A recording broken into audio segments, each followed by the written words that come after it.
Howdy, my name is Grace Guerra, and today I will be demonstrating some solutions to a given set of problems regarding kinetics and equilibrium. So to answer the first question regarding overall reaction rate, we have 4 steps here, and in order to derive our overall reaction rate, we have to eliminate the intermediates and catalysts. So to do that, we see that we have O2 that occurs in one step in our reactant side, and then it occurs also in the product side over here in this 4th step. So that would be eliminating one of our catalysts. And our intermediates would be our 2NOs and our O3s. So overall, that leaves us with an overall reaction rate of nitrogen gas, oxygen gas, nitrogen monoxide gas, and oxygen gas that yields nitrogen dioxide gas. To answer question 2, this is a bit of a follow-up from question 1. So our catalysts and intermediates include oxygen gas, NO, and O3. Of course, our O2 acting as our catalysts, our 2NOs, and our O3 acting as intermediates. So to answer question 3, to calculate the total enthalpy change or the overall enthalpy change of the reaction steps, we add each enthalpy change for each reaction step. So that was 180.6, negative 114.2, 106.5, and negative 199.8. And we get that our total enthalpy change for the reaction is negative 240 kilojoules. So to answer question 4 regarding the energy diagram, we have our 4 transition states for each of our elementary steps from question 1. So our first activation energy is at a relatively high peak because the overall enthalpy change for step 1 was positive, so it's an endothermic process. So in order for more particle collisions to occur in this step, it has to have a higher activation energy, which is why it is at a higher peak compared to the last 2. And our second activation energy is at a high peak according to the question. And the last 2, our activation energies 3 and 4, are at a lower peak because the overall enthalpy change was negative or exothermic for both of these activation energies, both of these transition states or the steps. So our activation energy score is lower because it was more exothermic or more negative compared to the 3rd elementary step from question 1. So to answer question 5 regarding the rate determining step, we see that our second activation energy, or our second step, is at its highest peak in the energy diagram. So usually our rate determining step is the highest peak overall in the energy diagram.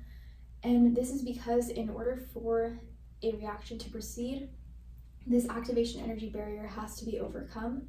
So in order for reactants to form products or the steps to form the overall reaction, the highest activation energy has to be overcome in order to create, or in order for the reaction to occur. So in this case, our rate determining step is our second activation energy, or our second step. So to answer question 6, we have our formula over here for chemical equation for step 2, and we can write our rate law. We can set our rate equation equal to each other. So we would have our change in O2, oxygen gas, over our change in temperature, which is the equation for rate. And this would be equal to this is equal to 1/2 times the change in concentration of nitrogen monoxide over the change in temperature. So when we do this calculation, we get that our oxygen gas is equal to negative 2 molarity per second. So that is the rate for oxygen gas. For nitrogen monoxide, this would equal to negative 4 divided by the change in time. And since we're not given the change in time, we can assume that it's 1. We're just leaving it as the variable delta T. And this is equal to 4 molarity per second. So to answer question 7 regarding the rate law, we can actually determine this from the molecularity of our 2 steps, or our elementary reactions. So in step 2, or our rate law for step 2 is our nitrogen monoxide to the 2nd order and our oxygen gas to the 1st order. And this is actually equivalent to its molecularity. So if we add our 2 moles of nitrogen monoxide with our 1 mole of oxygen gas, we get a total of 3 moles, or 3 as its molecularity, which is equivalent to our overall reaction order for our rate law in step 2. So knowing this, we can determine the rate law for step 4. We see that we have 1 mole of nitrogen monoxide and 1 mole of oxygen gas. We add them together, that is bimolecular,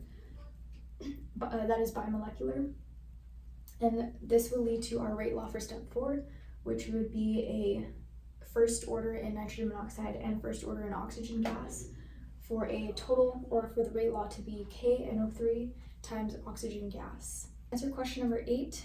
In order to calculate the half-life when our rate is solely equal to our oxygen gas, we know that oxygen gas from question 7 was first order in step 2, so we can use our equation for half-life or first order reactions, which is half-life is equal to natural log of 2 divided by K. So in order to find K, we can use data from experiment 1. So our initial reaction rate was 11. We divide this by the concentration of oxygen gas, 0.0010, and this gives us that K is equal to 1.1 times 10 to the 4th. So now that we know K, we can use our equation. So natural log of 2 divided by our K is equal to a half-life of 6.3 times 10 to the negative 5th seconds. In order to answer question 9 regarding the photochemical smog, we can use the formulas that were provided in the question. So we have that our nitrogen dioxide gas produces nitrogen monoxide and oxygen. Now, in order to reduce ozone overall in the atmosphere, this will further break down the nitrogen monoxide and the oxygen when we combined the oxygen with O2 to produce ozone. Now, to decompose this ozone so that it produces other chemical substances later on, we would have to react this ozone with nitrogen monoxide so that this will be able to produce oxygen gas with nitrogen dioxide in the environment so that it is less harmful.